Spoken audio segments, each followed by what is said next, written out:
Hello everyone, it's Michael Romes here, and in preparation for Christmas coming up soon, I have a book I'm going to be reading you. Santa Claus the Dragon Story Christmas Special, written by me in 2022.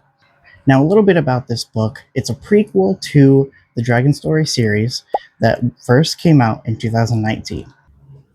Now, if you have read the Dragon Story series, there are some obvious differences.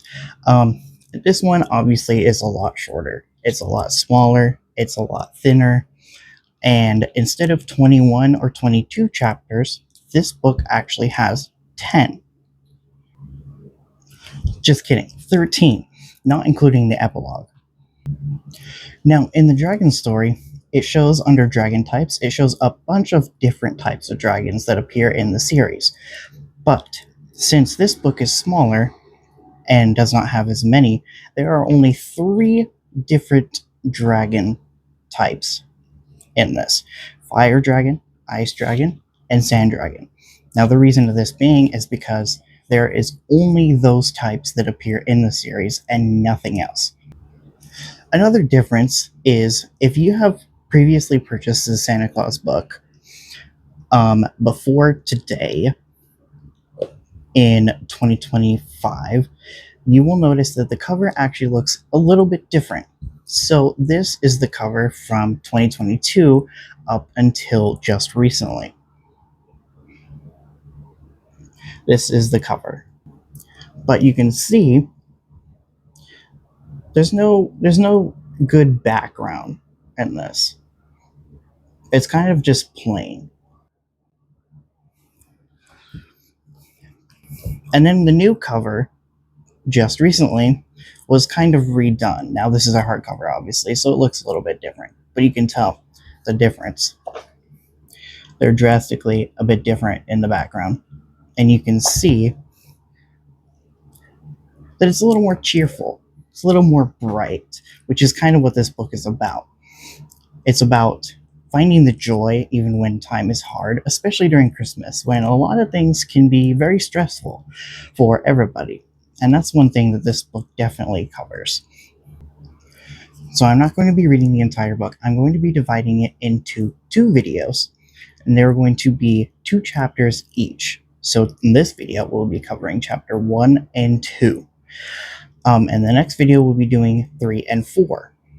And the reason I'm doing it this way is because my book is available on Amazon. I don't want to give away too much, but we're going to stop at a perfect spot.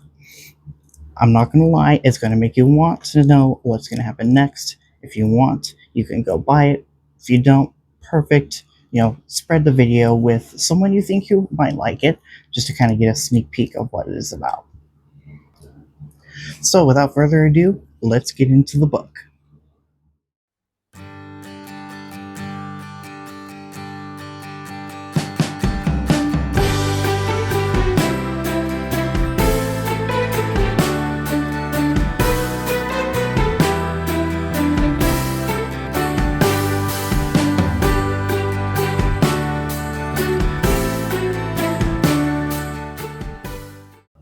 Alrighty, dragon types. First off, we have the fire dragons. Fire dragons are the most famous dragon type in Drath, but sadly seem to be devalued. They can breathe fire and are resistant to fire and major heat. A lot of times fire dragons are red, but they can also be orange, tangerine, dark yellow, or the least likely, hot pink. Like Glowfire, who appears in the first book Dragon Story series, very few are ever born with the power of blue flames. Next up is the ice dragons. Ice dragons are the second most popular dragon type on Drath. They usually think they are better than other dragons, but not always. They also will fight for a righteous cause, no matter the challenge, and will not stop until they've won. They're mostly blue, light blue, white, or light purple. They can breathe ice and are resistant to ice and freezing weather. And lastly, ice dragons love to celebrate Wintfes. Sand dragons are fire breathers that are usually yellow or tan colored, but sometimes they can look like mud dragons in the dark. Sand dragons have lots of secret history that most dragons don't know about. They usually try to prove they're a morally good race, even though sometimes they choose the hard way to end a fight. And just so you know, this list does not contain all the dragon types on Drath. There are a lot. Chapter 1: Joy of Wintfes. The story begins in the Iceberg Kingdom, one of the coldest places in Drath. The trees glistened with beautiful white snow, and crystal clear ice covered the roofs of the buildings. Hatchling ice dragons threw snowballs at each other all the time. It was a place full of joy and laughter, especially during Wintfes, a week-long celebration of the coldest of days in late December. Sounds like Christmas, right? That's because it kinda is. The ice dragons that live there love the cold, and they celebrate the bone-chilling weather when it's at its peak. But that's not the only thing they care about. Well, what else do they care about? And why is Wintfes so special? That's exactly what Curtis, a full-grown sand dragon, thinks every year. He's the Queen and King's royal spy. He travels all over Talza and sometimes further to keep the Iceberg Kingdom from going to war. So he takes his job very seriously, but sometimes too seriously. You see, he doesn't hate Wintfes, but he also doesn't enjoy it, and he doesn't see why he should. Usually when December comes back around, he just ignores it, but this year, he might not be able to avoid it as easily. The gold-yellow sand dragon hid on the top of an icy building, peering down at three suspicious fire dragons whispering to each other. He placed his green lens pilot goggles over his eyes and spread his wings. "They have no idea what we're up to," one of the red dragons said. "Funny that they really think we're here to present a peace treaty," another snickered. He was a dark red fire dragon and was overall bigger than the other two. His black horns curled around his cheek and pointed towards his mouth like a ram. The third red dragon glanced around and shook his head worryingly. "What if we get caught by the royal spy?" "That slob. I don't think we'll have to worry," said the larger dragon. He took a few steps and stood in front of a giant ice sculpture of past royal general. The sculpture pointed its royal ice spear to the sky with a scowl, and its large wings spread. "I've been waiting to do this my whole life. This should stir things up." All three dragons took a deep breath and were about to melt the statue when gong! The large fire dragon got knocked out by Curtis.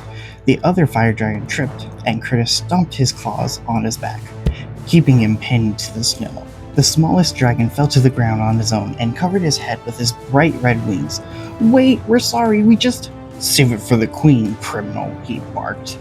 The dragon looked down and said softly, "Take us in." Curtis smiled with his bright, clean teeth and simply spoke, "Good choice." "Another good job, Curtis," said Queen Iceland. She was a majestic light blue ice dragon with a beautifully designed gold crown and white horns that curved up behind the crown. Her white claws were razor sharp and her eyes were glittery purple. She had a large glass bowl of frozen fruits next to her, as she always did, and on her right sat her husband, King Icewaker. The three fire dragons lowered the front of their bodies to the ground like they were stretching.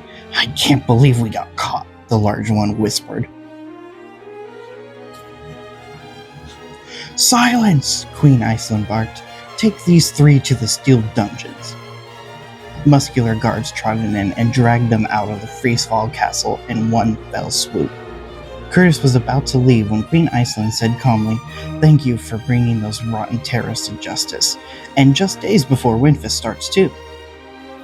He scoffed and bowed. "You're welcome, Your Majesty, but I still don't see what's so special about Wintfes." Queen Iceland and King Icewaker blinked blankly. "I mean, it's just another reason to spend lots of money and celebrate." "What exactly?" "It depends on who you ask. Have you ever taken the time to actually find out?"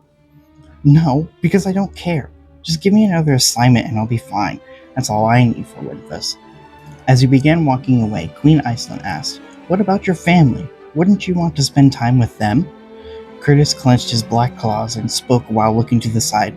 "Sure, I'll spend time with my fellow orphans. Now if you'll excuse me, Your Majesty, I'm going home." The next day, Curtis trotted through the snow and looked at all the ice dragons setting up beautiful decorations and glowing vines on pine trees for Wintfes.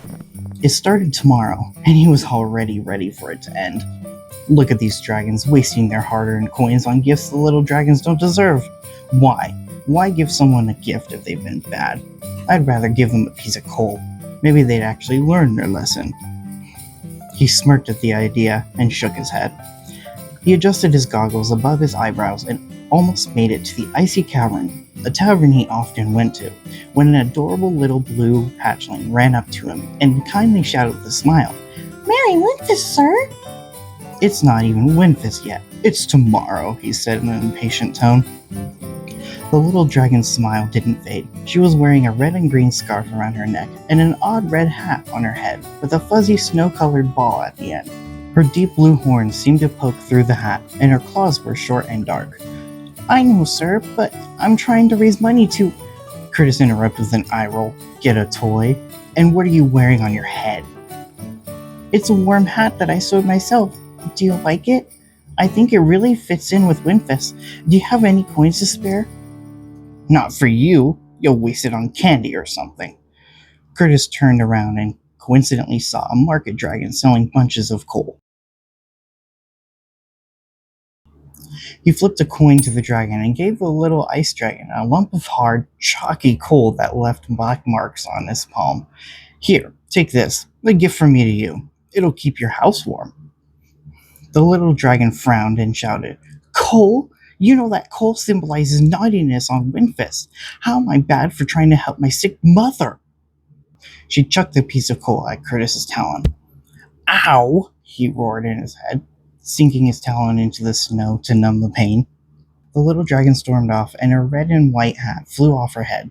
It landed right next to Curtis's foot, and he stared at it with a stab-like feeling in his stomach. He picked up the odd hat and didn't see the dragon anywhere, so he stuffed it in his satchel in case he saw her later.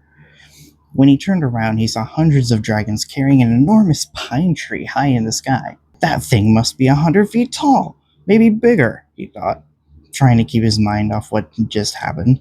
They placed it right in the middle of town, and it towered over everything. The hundreds of dragons fled like an enormous flock of birds in the sky. Only about 50 dragons were left, flying around the tree like a swarm of butterflies, placing large, colorful ornaments and rounds of fluffy gold and silver tinsel. One dragon that was placing ornaments was the general of the Iceberg Kingdom. Her shining armor gleamed in the light, and so did her silver crown of leadership. When she saw Curtis, she flew down and hovered over him. "What are you doing here, Curtis? Usually I can't find you around this time." "Still trying to avoid the unnecessary joy. What are you doing here, General Sub-Zero? I thought generals were supposed to lead the soldiers into battle." He smirked with his arms crossed. "Iceberg doesn't fight during Wintfes, you know that. And just because you don't care about Wintfes doesn't mean you should take it out on others. Besides, decorating the kingdom's tree is an important and fun tradition to me." She grabbed a giant red ornament with her hind claws and smirked while flapping her blue faded to purple wings. "Would you care to put this ornament on the tree?" Curtis scoffed. "How about I toss it in the furnace?" "No thanks." He chuckled as if for a joke and decided to get out of the open. He went to the closed blue gate that guarded the entrance to Freezefall Castle and looked up at the ice dragon staring down at him on top of the gate watchtower. "It's Curtis, Cold Gums!" "Merry Wintfes, Curtis. Come on, let me hear you say it," Cold Gums tittered, pointing to his own ear. "Not gonna happen." The dark blue ice dragon laughed and pulled the lever. The giant door slowly swung open, and Curtis marched in. He saluted up at Cold Gums playfully and went into Freezefall Castle. He walked past a few royal ice sculptures and turned right, then up a spiraling staircase. Once he was up at the top, he opened a door and stepped out onto the castle terrace. The freezing wind struck his yellow scales again and made him shiver, but he'd been in Iceberg so long that he could have sworn he was an ice dragon. The snow fell again, and he started lightly blowing smoke out of his nostrils to keep his face warm. He walked across the top of the thick frozen wall and joined Cold Gums on watching the gate. His scales were dark blue and looked more like a sea dragon than he did an ice dragon. His claws and horns were snowy, and his smile always seemed to be crooked. Every time he saw Cold Gums' crooked smile, it reminded him of the fire dragon invasion that had almost made it into Freezefall Castle many years ago on this very day. A dragon had slashed Cold Gums' jaw enough for it to never look the same again. After a while, they were able to drive them out of the country and remain victorious. For now, Curtis had always thought. They're bound to return someday. Hey Curtis, Coolgum said and gave him a fist bump. You know, this year the Wintfes tree is 2 times bigger than it was last year. Am I supposed to be impressed? Where did he find these trees anyway? He shrugged. I don't know. Then he suddenly chuckled. I saw what happened down there with the little hatchling. You saw that? Of course. I'm pretty sure everyone in Icicle Town saw it. And speaking of, Queen Iceland told me she wants to see you as soon as possible. Curtis flicked his head back toward the terrace door. Oh, that's never a good thing. Okay, thank you. Talk to you later. Goldgums turned back around and continued his watch while Curtis ran back into the castle.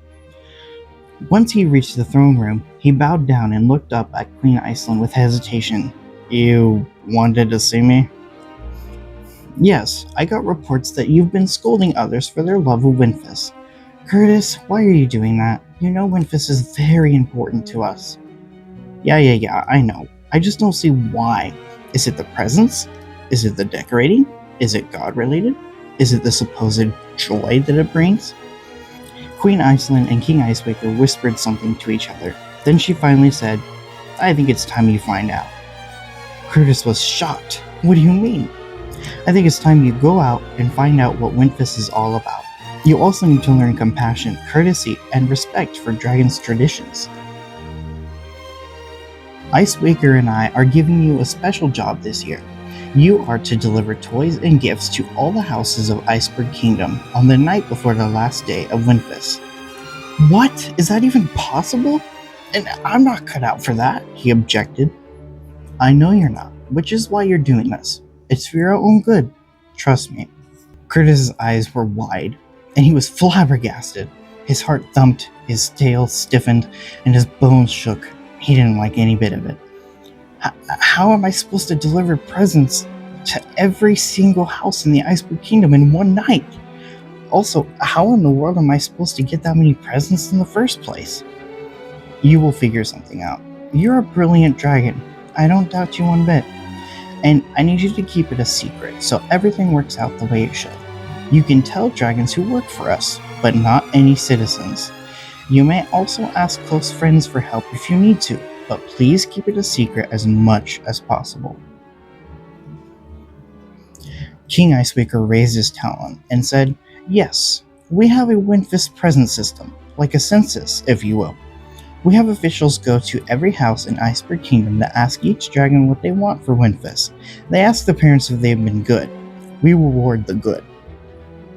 So, Iceland continued for him, we will put together a big list that we will give you for you to deliver the presents, and it will contain all the information you will need. How you deliver the presents is up to you. Just remember, don't get caught, and spread the love that God has so graciously given us. Chapter 2: Unlikely Friend. After Curtis walked back to his room in the castle, he laid down on his large, fluffy, circular bed and curled up. His thoughts exploded and he couldn't organize them in any way. How was he supposed to do that?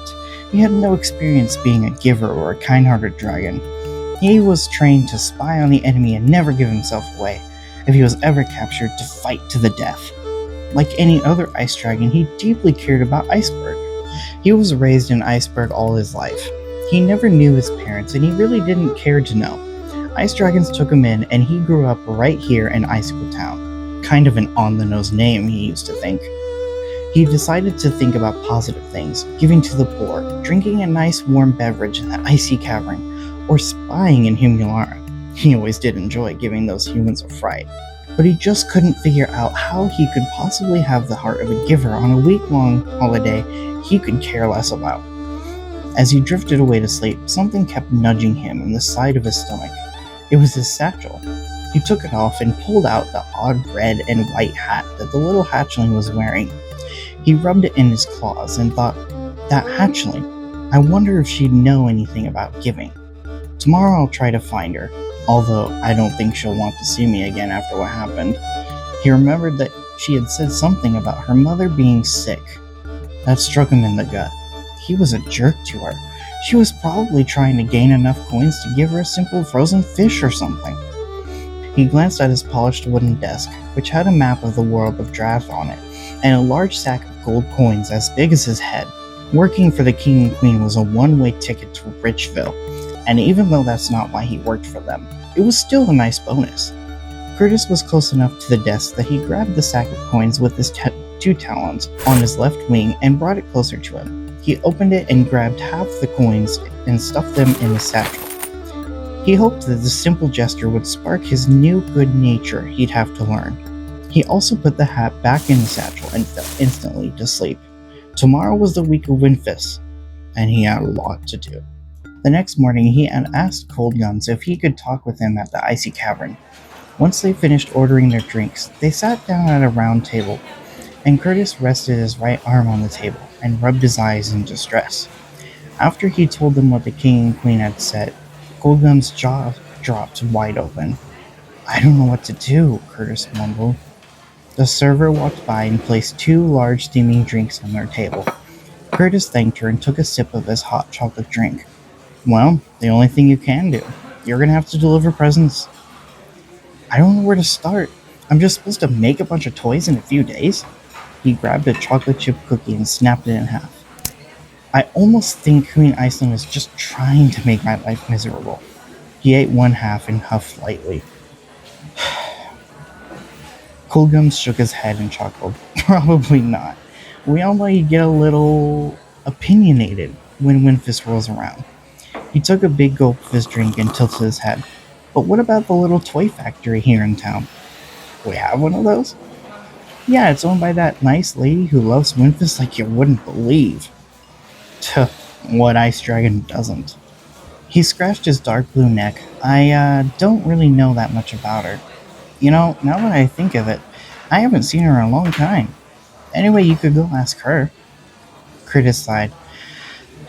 "I guess it's a start. Where is it?" "Go to the center of town, then follow the street south. It's a pretty large building, dark grayish blue. Last I saw, it had lots of lights all over it and a wreath on the door. You couldn't miss it, although you have so far." "Alright, thanks, Cold Gums." He gave him another fist bump and finished his drink. He plopped a few coins on the table and walked out into the freezing air, finishing the last half of his cookie. Curtis stepped through the bone-chilling foot-deep snow, searching for the factory that Cold Gums had talked about. He walked past the unbelievably huge Wintfes tree and heard a little dinging bell. He flicked his head and thought it was the little hatchling, but it was a different ice dragon. Curtis didn't want to, but he forced himself to walk over. So he did, and the dragon said, "Hello, could you spare a few coins?" "Why, yes, I guess I can." He gave the dragon a few coins and walked away. "Oh, thank you!" The dragon's face lit up brightly and his smile was priceless. It felt odd, but a little ray of happiness shot in him, and he half smiled. So this is why dragons give to others during Wintfes. It feels nice, as long as they aren't lying and actually using the coins for... Ugh, never mind. It doesn't matter what they use it for. What matters is I did the right thing. I think. He continued his search for the factory when he suddenly felt something smack his tail. Curtis flicked around in a flash and lunged onto the nearest ice dragon. "What was that? Are you trying to attack me with ice?" he shouted in the dragon's frightened face. It was just a snowball," the dragon said, cautiously, with his ears drooped down in fear. I accidentally hit you. We were just having a snowball fight." "A what?" Curtis asked the young dragon in an angry tone. Then he flicked his head and saw another ice dragon holding a snowball in a throwing position. Oh, a snowball fight." He helped the dragon up and wiped the snow off of him. "Oops, I apologize for that." He stepped away and said awkwardly, "Carry on." Oh, sizzling scales, that was embarrassing. I sure hope that didn't traumatize him. He took a deep breath as he walked through the snow and felt an awful sting in his stomach from the incident. Maybe Queen Iceland was right. Maybe I should learn more about Wintfes. I don't want to make a fool of myself. After an hour of navigating through town, he finally reached the giant factory.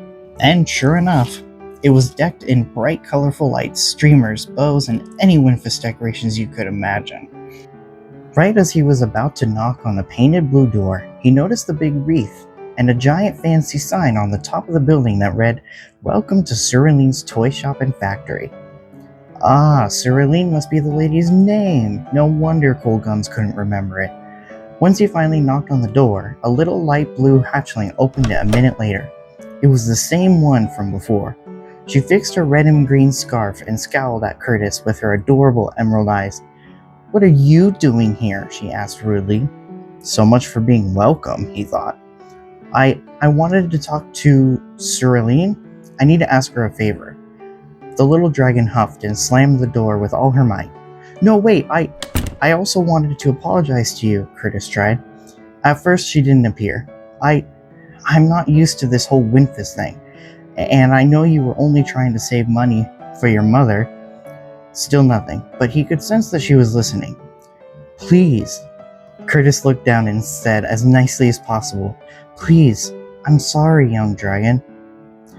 The door opened slowly, and the little dragon stepped out and closed the door. She took a breath and wiped a few snowflakes off her snout. "My name's Holly." "Well, nice to meet the one you're looking for, Cyrilline. She's my mother." Holly sat down in the snow and laid her head in her dark blue claws. "I forgive you, and I'm sorry too for overacting earlier. I'm just..." Tears flowed from her eyes and she tried to wipe them away. "I don't know how long she will last, and it's Wintfes, and we might have to shut down the factory because of money problems. I just don't know what to do." Snow fell a little faster, so Curtis stepped closer to the covered building, but then, after seeing her sad face, he sat next to her in the snow. "I'm not sure if there's much you can do. You're still very young." He looked right into her eyes. "But I can imagine that you're doing a great job. Now that I know why you are raising money, I'm incredibly proud of you." She sniffled and looked up at him. "You are?" He nodded with a smile. "Yes." He lightly tapped her blue shoulder with his fist. "You're a good dragon, Holly." He gave her a few more minutes to feel better. Then he said, "You know, I think we can actually help each other." She looked up and wiped away another tear. "How is that?"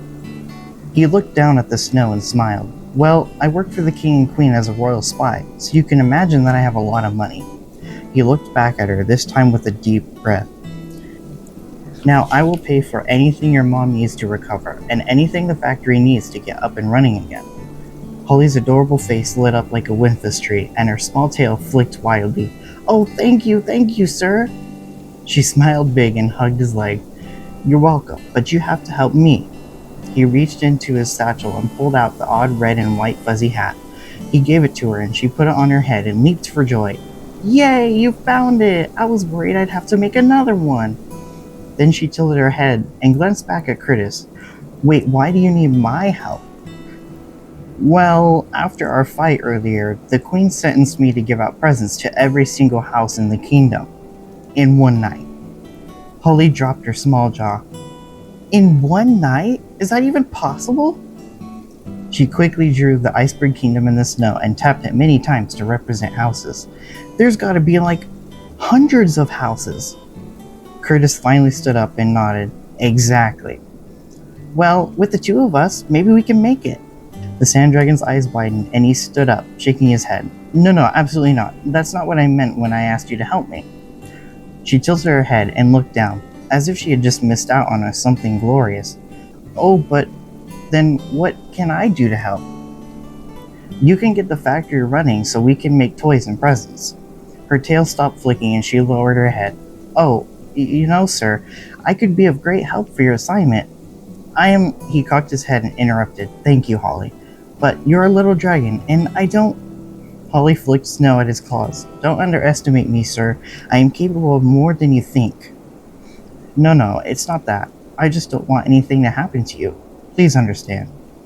She took a breath and nodded. Her red and green patterned scarf flailed in the wind as the snow began to downpour on her scales. Curtis noticed once again all the lights and many neatly decorated Wintfes decorations all over the building. He pointed up at them. Did you do all that?" She looked up at them and smiled. "Yes, I had to. I did it for my mom." She looked down at the deep snow and sighed. "Is it okay if I see her?" Curtis asked as politely as possible. Her eyes opened slowly, and she pulled off her hat and held it tight to her chest. "Yes, follow me. Just be sure not to get too close to her. We don't know what it is or if it's contagious."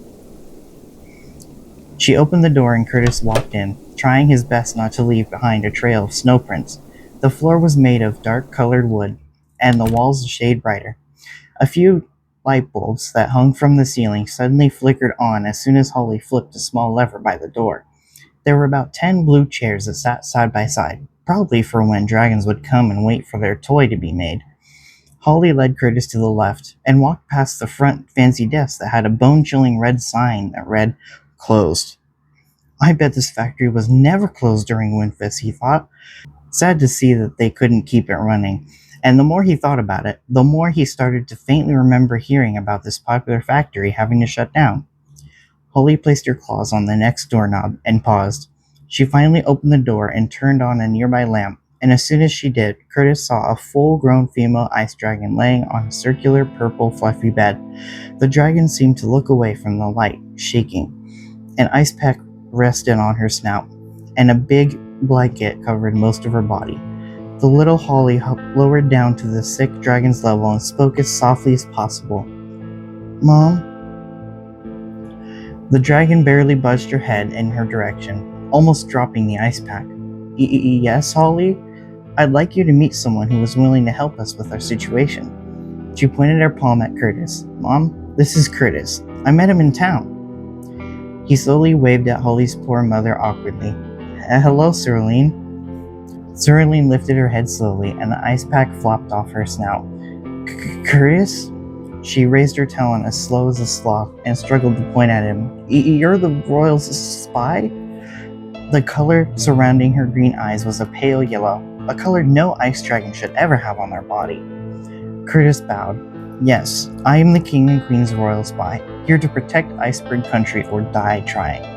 He stepped slightly forward so she could hear him. "I will give you two all the money you need to get this factory up and running again before Wintfes is over, and I will get you the best doctor money can buy." He pulled the sack of gold coins from his satchel and placed it carefully on the table next to her. Cerulean's face shifted to a slight smile. "Well, you are a caring dragon indeed. Thank you, kind soul." She suddenly turned her head away and coughed multiple times. When she was done, she grabbed a glass of water and drank, and as soon as she put it down, her arm shook unnaturally. "Well, we better let you get back to resting, Mom," Holly said with a compassionate smile. She placed the ice pack back on Cerulean's snout and adjusted her blanket. "Thank you, Holly. I just want you to know that your high spirit is a great gift. Keep it and don't ever lose it." "I love you, Holly." A tear dropped from her eye and fell onto the blanket. "I love you too, Mother. Over the mountain and back?" The two dragons kissed their own palm and pretended to blow it to each other. Holly and Curtis left the room quietly and turned off all the lights. Once they made it out of the factory house, Holly took a big whiff of the fresh, snowy air. Curtis couldn't ever imagine being in Holly's situation. Having your mother suddenly get sick is not something that motivates you to keep going. It made him have so much pity for Holly that he wanted badly to give her a hug and say, "It's okay." But he shot her a comforting smile instead, and later asked, "Is there anything I can do for you to help?" She shrugged and looked down. "I'm not sure. I'm trying my hardest to live out what my mom said, but being high spirited when things get hard is, well, hard." After a few moments of silence, she lifted her head suddenly and her ears perked up, as if she had just heard a loud noise. She stepped past him and saw the town was completely deserted. Where'd everyone go? Of course, Curtis knew exactly where everyone went, but he waited for Holly to figure it out for herself. Holly glanced up, then at him for a second, but as soon as they both heard a faint sound of a large crowd clapping, she gasped, "Oh, it's the Wintfes concert!" She smacked her forehead playfully. "I can't believe I forgot!" She ran up to Curtis and jumped. "Could you take me to the concert, please?" Curtis pulled his head back in confusion. How could such a smart young dragon trust a total stranger like me so easily? Should I say no and teach her to be careful? Although I am the royal spy of Iceberg Kingdom. Everyone here knows that. I'm here to protect the country by oath. So, if anything, I'm probably the most trustworthy stranger she'll ever meet. And after debating her question in his head, he finally said, "Okay, let's go, but lie low. I'm still on duty. She laughed. Of course, but you're a spy. Aren't you always on duty? Holly ran down the icy pathway as Curtis tried to keep up with such a fast young dragon. Whoa, wait up, Holly, he shouted. He wondered if he'd be just excited as her if he enjoyed Wintfes as much as her. A few minutes after they left, a dark red fire dragon peeked his head around the corner of the factory house and growled with a slight smirk across his face. He pulled his head back around and laughed. Some royal spy. You didn't even see me, that chump. The other smaller fire dragon behind him, with a mix of red and orange scales, smacked his tail. Don't even call him names, Ramrage. He's the one who caught us, remember? The fire dragon with the black ram-like horns, named Ramrage, scoffed. Yes, don't remind me, Coles. Luckily, we had fiery arms with us to knock out the guards before they could put us in the icy slammer. The third large and muscular fire dragon pounded his gigantic, fiery orange fists together with a cackle in a low voice. Those guards were no match for a behemoth such as me. Coles shook his head. There's that pride again. But yes, they did seem a bit too easy to take down. And we left with no one seeing us escape. How'd that happen? Who cares? Ramrage barked. We got past the fuzz and that's all that matters. You know what that means, right? Coles and Fiery Arms look at each other, completely clueless. Will we get a second chance to turn over a new leaf and live our lives as morally good dragons? Coles guessed with a single talon in the air. They all three stared at each other for a second. Then they laughed up a storm and slapped the snow. Coles, you never cease to humor me, Ramrage chuckled. It's time to get revenge on that sandy vermin. He picked up a ball of packed snow and watched it quickly melt in his red-hot claws. Then he stomped his palm into the snow violently and huffed out a small cloud of smoke. Get ready, my terrorist friends. This will be the terror of the century, and it's about to be caused by the royal spy himself. He has no idea what kind of evil he just released over Iceberg. What evil did he release? Fiery Arms asked with a genuinely questionable look. Ramrage rolled his bright, fiery eyes and shouted over him, We are the evil he released. He pinched his own snout below his eyes in frustration. Get on the same page, Fiery Arms. They snuck away into the tall, frosty blue bushes behind the factory. While they hid, Fiery Arms mocked him quietly. Get on the same page, Fiery Arms. So we're going to get the royal spy to cause terror in Iceberg? Coles asked. Ramrage nodded slightly while watching a few ice dragons walk by on the brick road. Yes, and lucky for us, he's made friends with a gullible little hatchling. She will be the key to get Curtis to terrorize Iceberg instead of giving out presents. He then scowled angrily. It was Curtis's first mistake, to take us to justice and think it's over. It was his second mistake, to have a new heart for Wintfes. This will be the death of him and everyone in Iceberg. A terrible feeling was shot out to everyone in Iceberg country. Something awful was underway, and Ramrage's quiet words made even Fiery Arms and Coles tremble. But then, Fiery Arms shook his head in confusion. Wait, his real name is Curtis? Ramrage smacked his forehead and muttered, I need new partners for Wintfes. Alright, so that's the end of Chapter 1 and Chapter 2. Thank you so much for listening. There will be another video for Chapter 3 and 4. If you want to see that, I will put a link in the description or on the card on the top right when it is out. Until then, I will see you guys on the next video. If you liked this book, definitely share it with your friends and family. Anyone you think would be interested would be greatly appreciated. Thank you so much for listening, and I will see you later. Goodbye.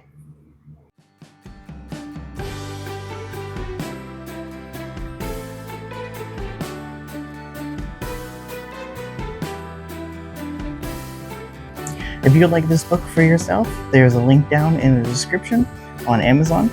It's available on paperback, hardcover, and ebook. Get it just in time for the Christmas season, and I hope you enjoy it. Thank you.